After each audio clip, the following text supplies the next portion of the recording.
The Count of Monte Cristo by Alexandre Dumas. Chapter 5. The Marriage Feast. The morning sun rose clear and resplendent, touching the foamy waves into a network of ruby-tinted light. The feast had been made ready on the second floor at La Réserve, with whose arbour the reader is already familiar.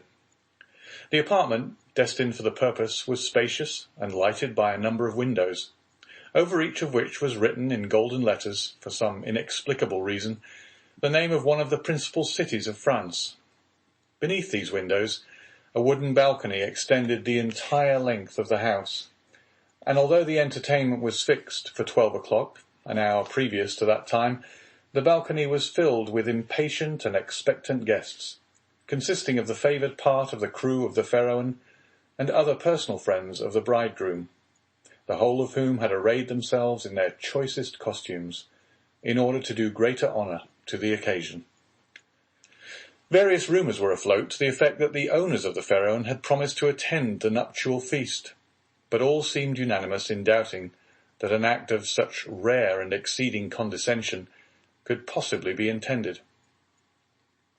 Danglars, however, who now made his appearance accompanied by Caderousse, effectually confirmed the report, stating that he had recently conversed with Monsieur Morel, who had himself assured him of his intention to dine at La Réserve.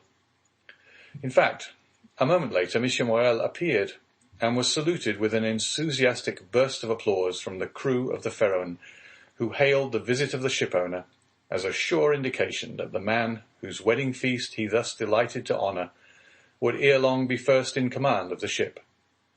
And as Dante was universally beloved on board his vessel, the sailors put no restraint on their tumultuous joy at finding that the opinion and choice of their superiors so exactly coincided with their own. With the entrance of Monsieur Morel, Danglars and Caderousse were dispatched in search of the bridegroom, to convey to him the intelligence of the arrival of the important personage whose coming had created such a lively sensation, and to beseech him to make haste.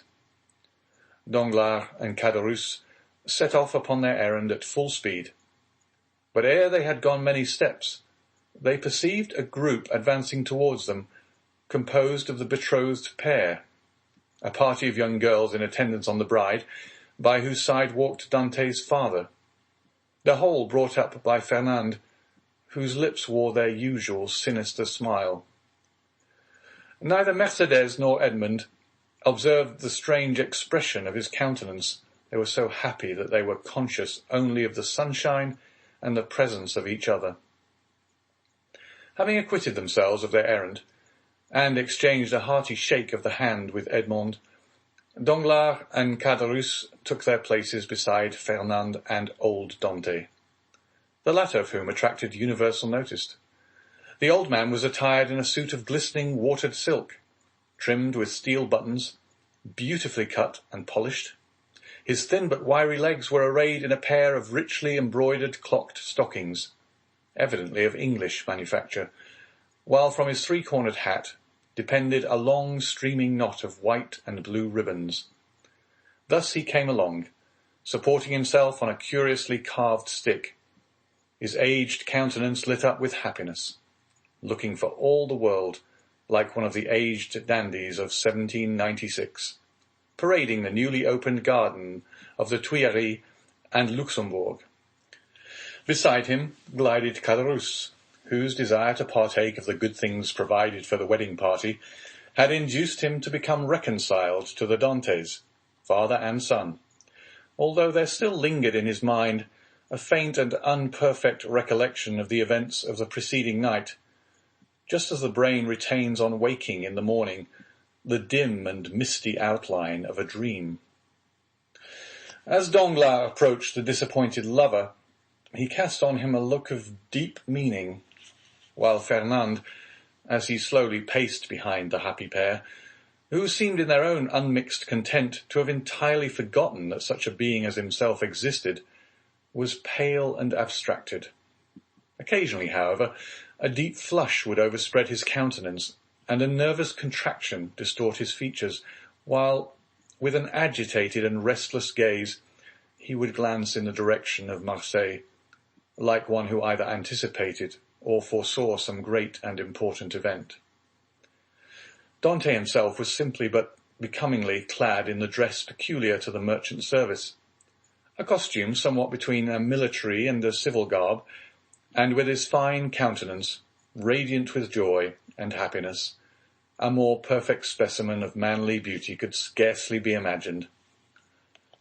Lovely as the Greek girls of Cyprus, or Chios, Mercedes boasted the same bright flashing eyes of jet and ripe round coral lips. She moved with the light free step of an Arlesienne or an Andalusian. One more practice in the arts of great cities would have hid her blushes beneath a veil, or at least have cast down her thickly fringed lashes, so as to conceal the liquid lustre of her animated eyes. But on the contrary, the delighted girl looked around her with a smile that seemed to say, "If you are my friends, rejoice with me, for I am very happy." As soon as the bridal party came in sight of La Réserve, Monsieur Morel descended and came forth to meet it, followed by the soldiers and sailors there assembled, to whom he had repeated the promise already given, that Dante should be the successor to the late Captain Leclerc.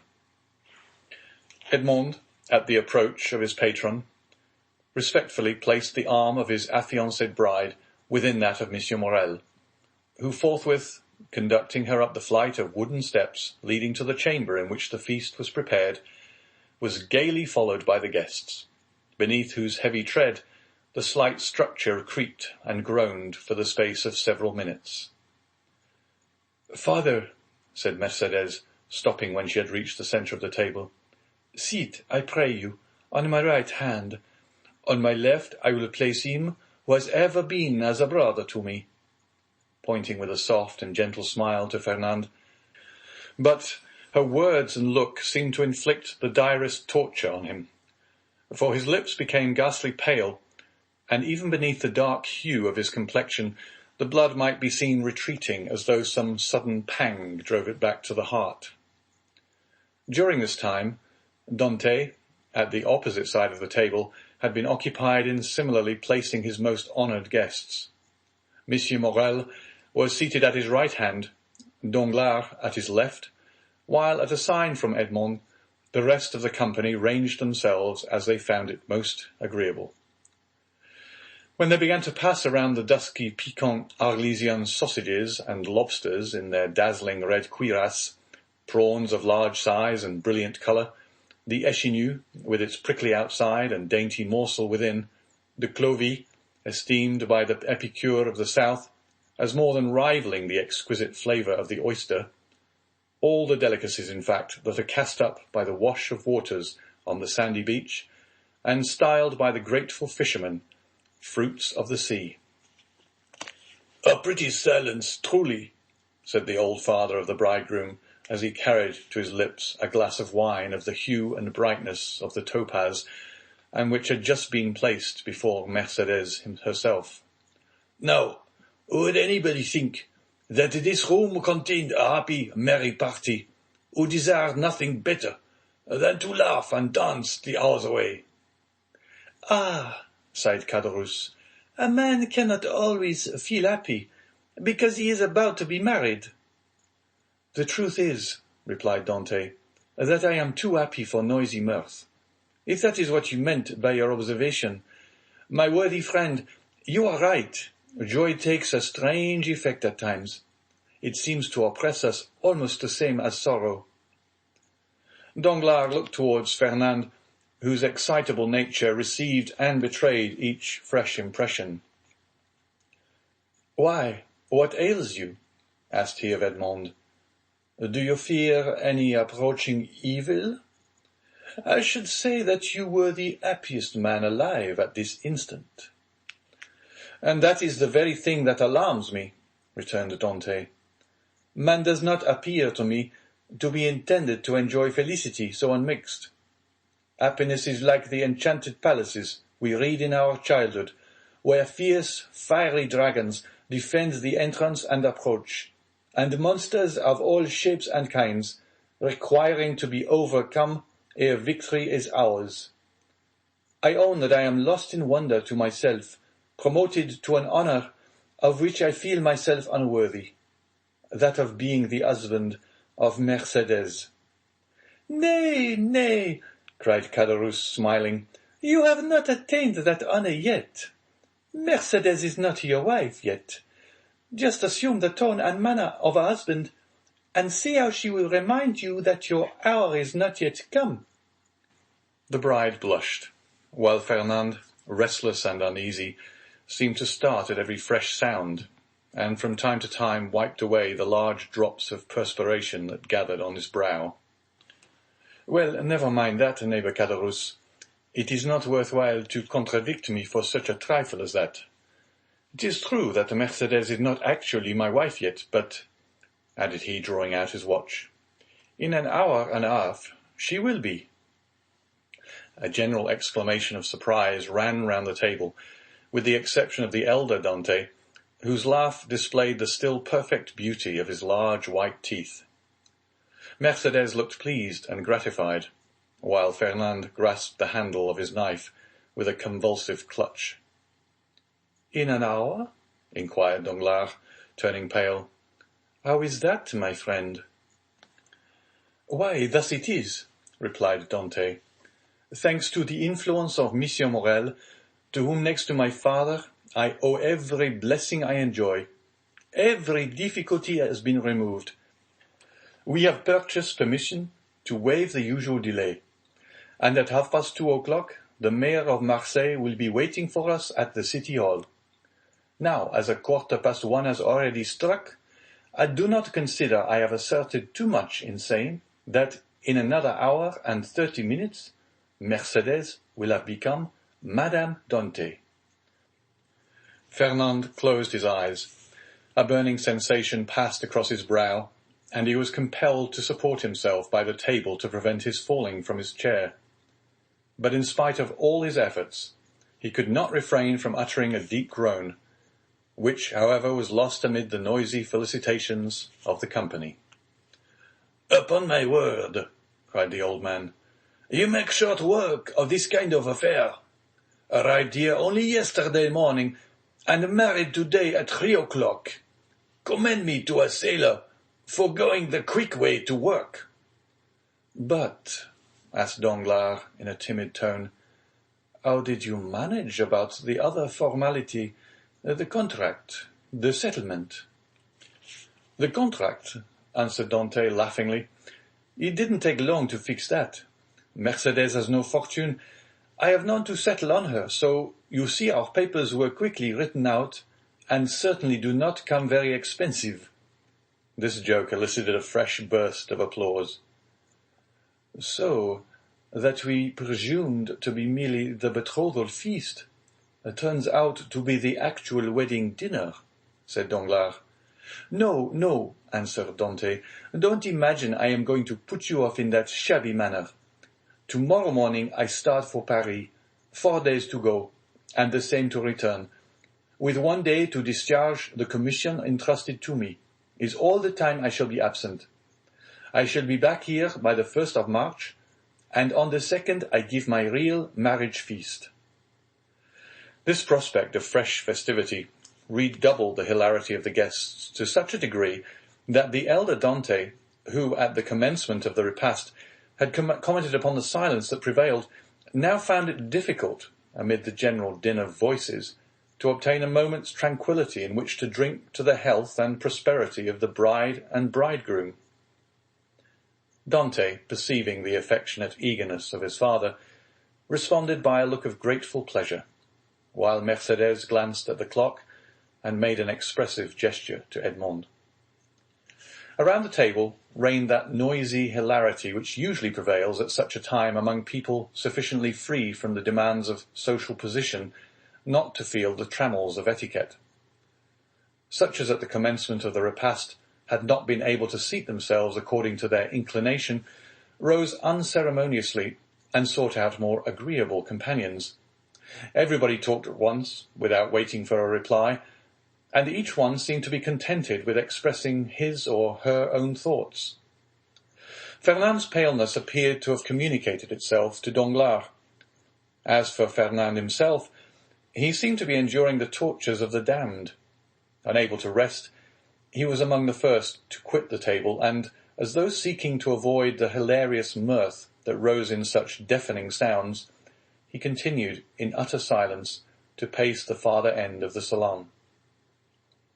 Caderousse approached him, just as Danglars, whom Fernand seemed most anxious to avoid, had joined him in a corner of the room. "Upon my word," said Caderousse, from whose mind the friendly treatment of Dante, united with the effect of the excellent wine he had partaken of, had effaced every feeling of envy or jealousy at Dante's good fortune. "Upon my word, Dante is a downright good fellow, and when I see him sitting there beside his pretty wife, that is so soon to be, I cannot help thinking it would have been a great pity to have served him that trick you were planning yesterday." "Oh, there was no harm meant," answered Danglars.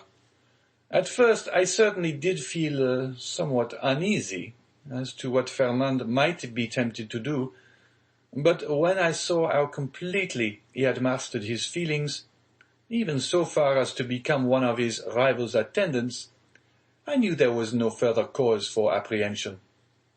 Caderousse looked full at Fernand. He was ghastly pale. "Certainly," continued Danglars, "the sacrifice was no trifling one, when the beauty of the bride is concerned. Upon my soul, that future captain of mine is a lucky dog. Gad, I only wish he would let me take his place." "Shall we not set forth?" asked the sweet silvery voice of Mercédès. 2 o'clock has just struck, and you know we are expected in a quarter of an hour." To be sure," cried Dante, eagerly quitting the table. "Let us go directly." His words were re-echoed by the whole party with vociferous cheers.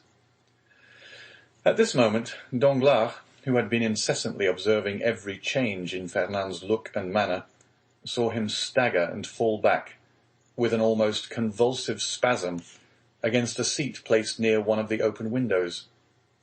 At the same instant, his ear caught a sort of indistinct sound on the stairs, followed by the measured tread of soldiery, with the clanking of swords and military accoutrements. Then came a hum and buzz as of many voices, so as to deaden even the noisy mirth of the bridal party, among whom a vague feeling of curiosity and apprehension quelled every disposition to talk, and almost instantaneously the most death-like stillness prevailed. The sounds drew nearer. 3 blows were struck upon the panel of the door. The company looked at each other in consternation. "I demand admittance," said a loud voice outside the room, "in the name of the law."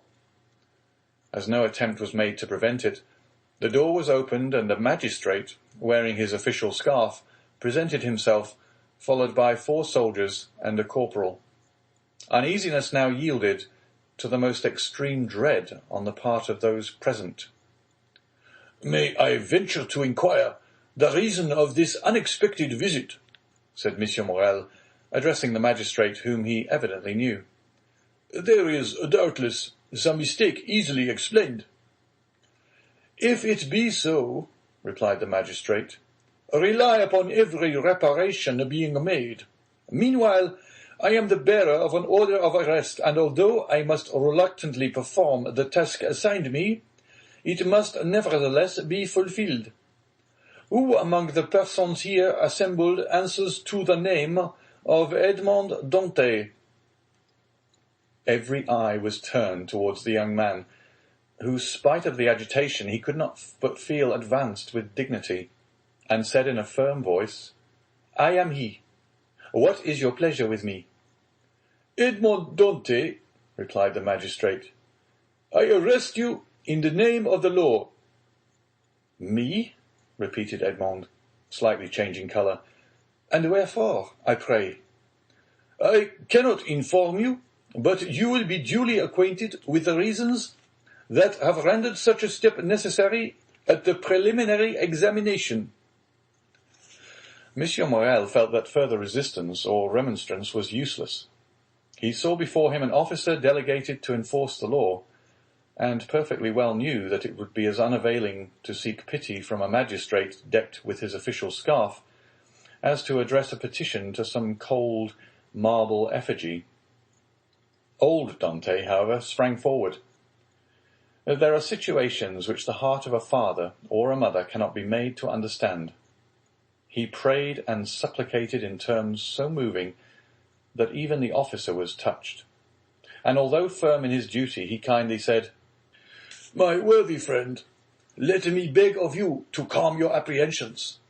Your son has probably neglected some prescribed form or attention in registering his cargo, and it is more than probable he will be set at liberty directly he has given the information required, whether touching the health of his crew or the value of his freight." "What is the meaning of all this?" inquired Caderousse frowningly of Danglars, who had assumed an air of utter surprise. "How can I tell you?" replied he. "I am, like yourself, utterly bewildered at all that is going on, and cannot in the least make out what it is about." Caderousse then looked around for Fernand, but he had disappeared. The scene of the previous night now came back to his mind with startling clearness. The painful catastrophe he had just witnessed appeared effectually to have rent away the veil which the intoxication of the evening before had raised between himself and his memory. So, said he in a hoarse and choking voice to Danglars, "this, then, I suppose, is a part of the trick you were concerting yesterday. All I can say is, that if it be so, 'tis an ill turn, and well deserves to bring double evil on those who have projected it." "Nonsense," returned Danglars. "I tell you again, I have nothing whatever to do with it. Besides, you know very well that I tore the paper to pieces." "No, you did not," answered Caderousse. "You merely threw it. I saw it lying in a corner." "Hold your tongue, you fool. What should you know about it? Why, you were drunk." "Where is Fernand?" inquired Caderousse. "How do I know?" replied Danglars. "Gone, as every prudent man ought to be, to look after his own affairs, most likely. Never mind where he is. Let you and I go and see what is to be done for our poor friends." During this conversation, Dante, after having exchanged a cheerful shake of the hand with all his sympathizing friends, had surrendered himself to the officer sent to arrest him, merely saying, "Make yourselves quite easy, my good fellows. There is some little mistake to clear up. That's all, depend upon it, and very likely I may not have to go so far as the prison to effect that." "Oh, to be sure," responded Danglars, who had now approached the group.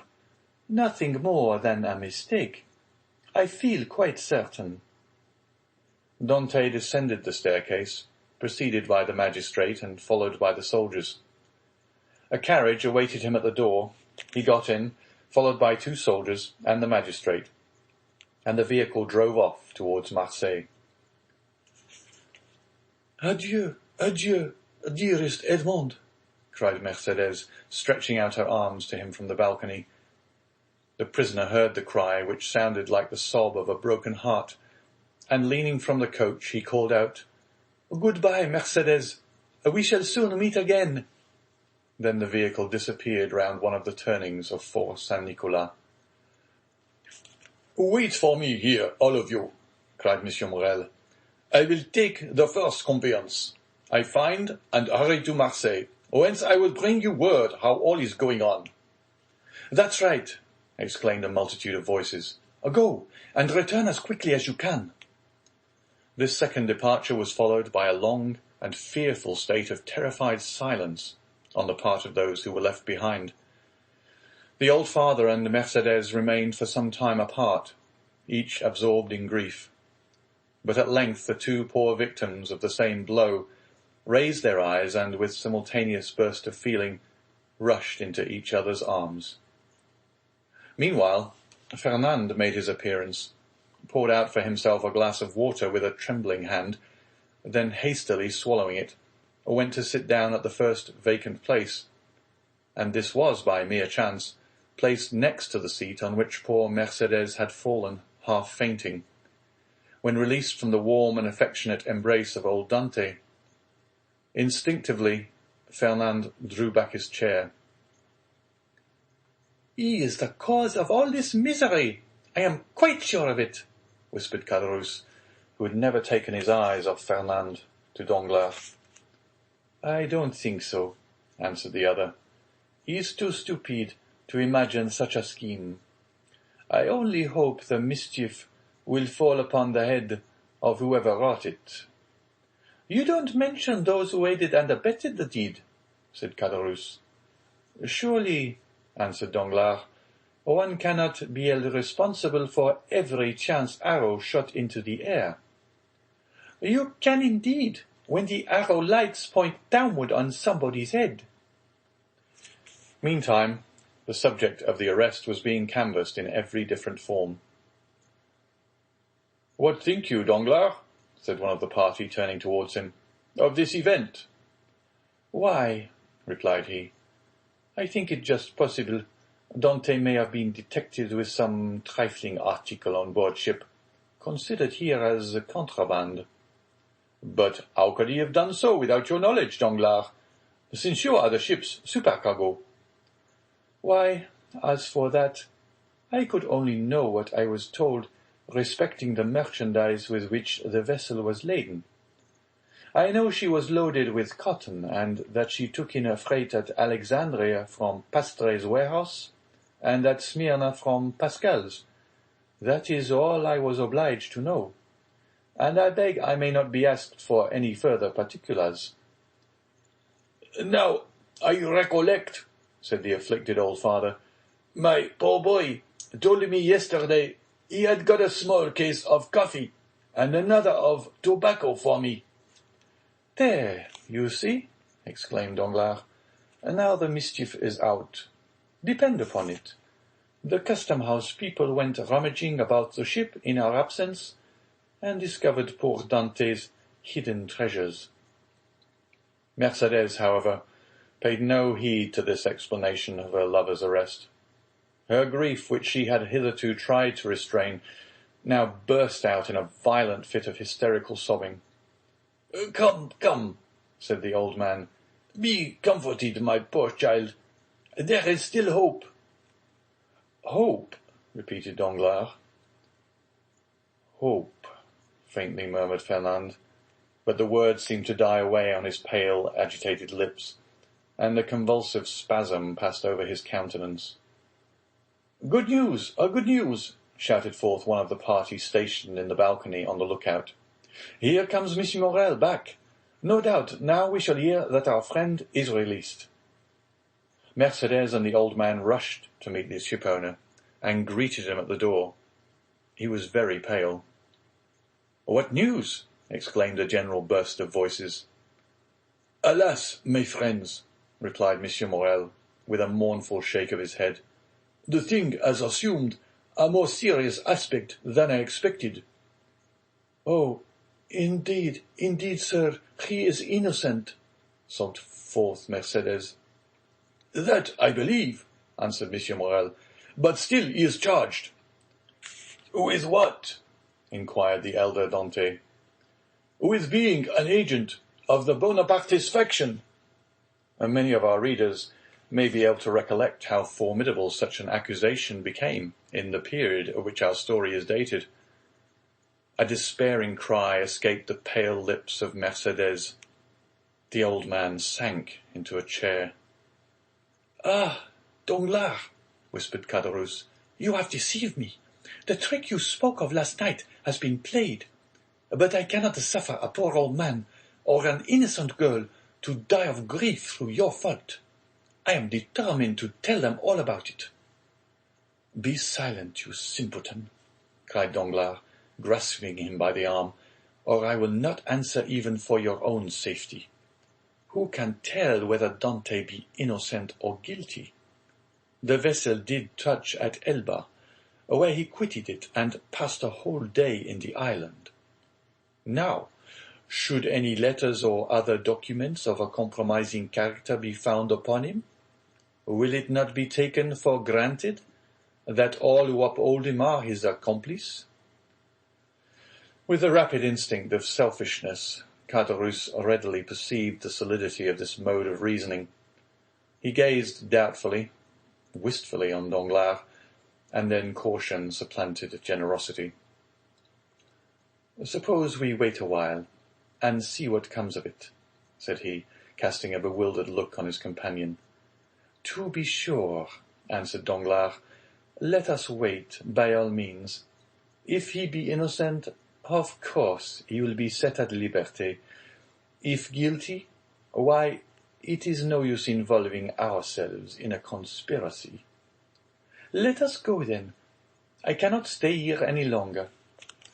"With all my heart," replied Danglars, pleased to find the other so tractable.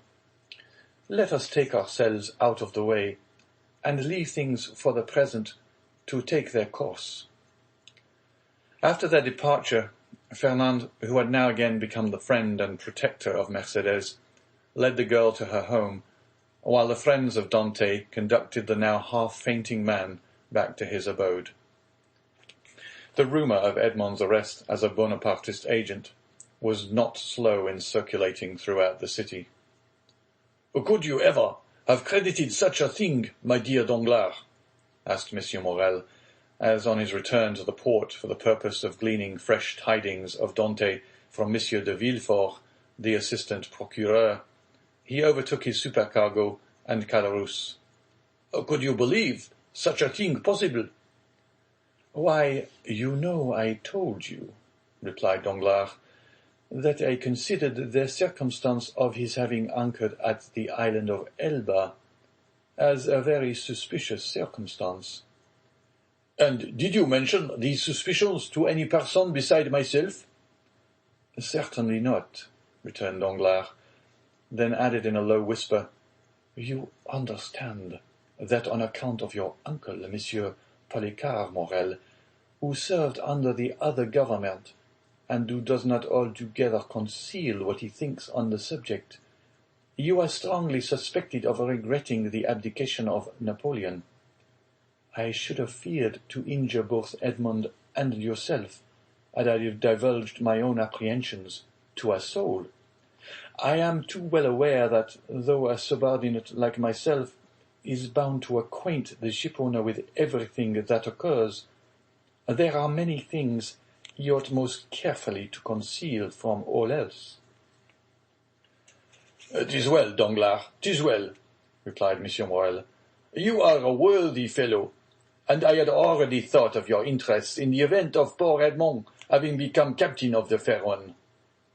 "Is it possible you were so kind?" "Yes, indeed. I had previously inquired of Dante what was his opinion of you, and if he should have any reluctance to continue you in your post, for somehow I have perceived a sort of coolness between you." "And what was his reply?"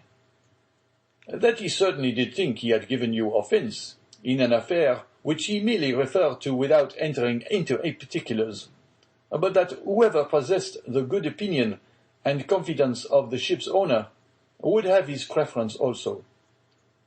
"The hypocrite," murmured Danglars. "Poor Dante," said Caderousse. "No one can deny his being a noble-hearted young fellow." "But meanwhile," continued Miss Morrel, "here is the Fair One without a captain." "Oh," replied Danglars, "since we cannot leave this port for the next 3 months, let us hope that ere the expiration of that period, Dante will be set at liberty." "No doubt. But in the meantime—" "I am entirely at your service, Monsieur Morrel," answered Danglars.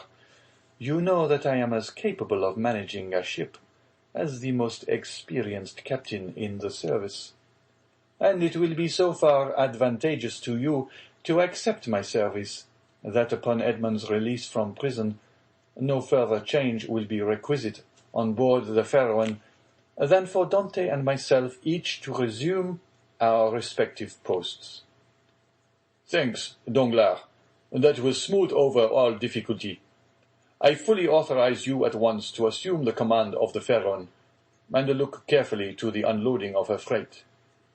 Private misfortune must never be allowed to interfere with business. Be easy on that score, Monsieur Morel. But do you think we shall be permitted to see our poor Edmond? I will let you know that directly. I have seen Monsieur de Villefort, whom I shall endeavour to interest in Edmond's favour. I am aware he is a furious royalist, but in spite of that, and of his being a king's attorney, he is a man like yourselves, and I fancy not a bad sort of one. Perhaps not, replied Danglars, but I hear that he is ambitious, and that's rather against him. Well, well, returned Monsieur Morel, we shall see. But now hasten on board. I will join you there ere long. So saying, the worthy shipowner quitted the two allies, and proceeded in the direction of the Palais de Justice. You see, said Danglars, addressing Caderousse, the turn things have taken.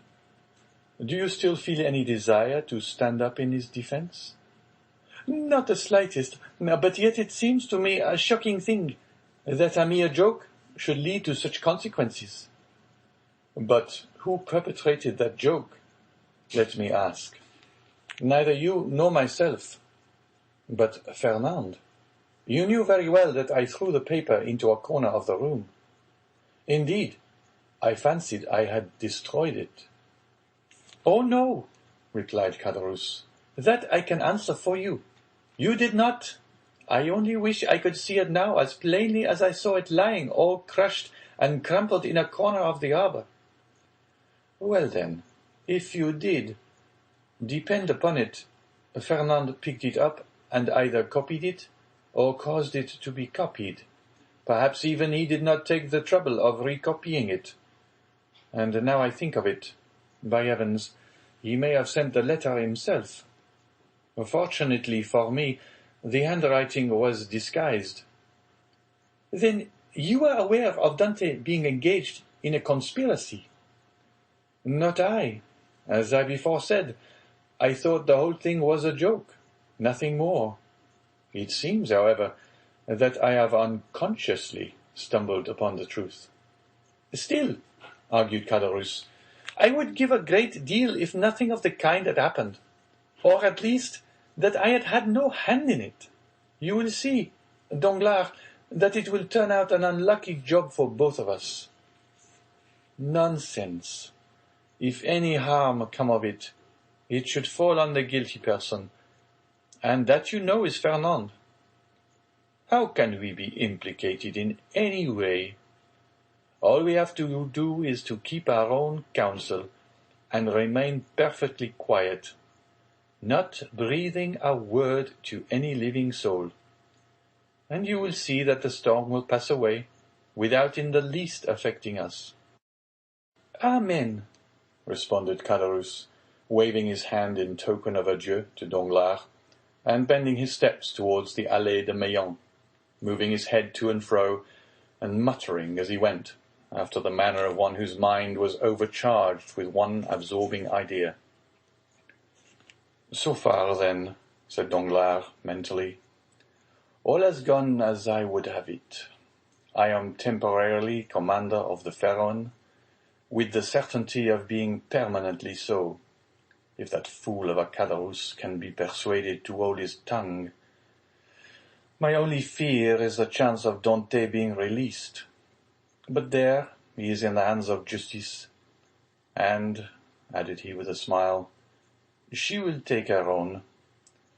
So saying, he leapt into a boat, desiring to be rowed on board the Pharaon, where Monsieur Morel had agreed to meet him.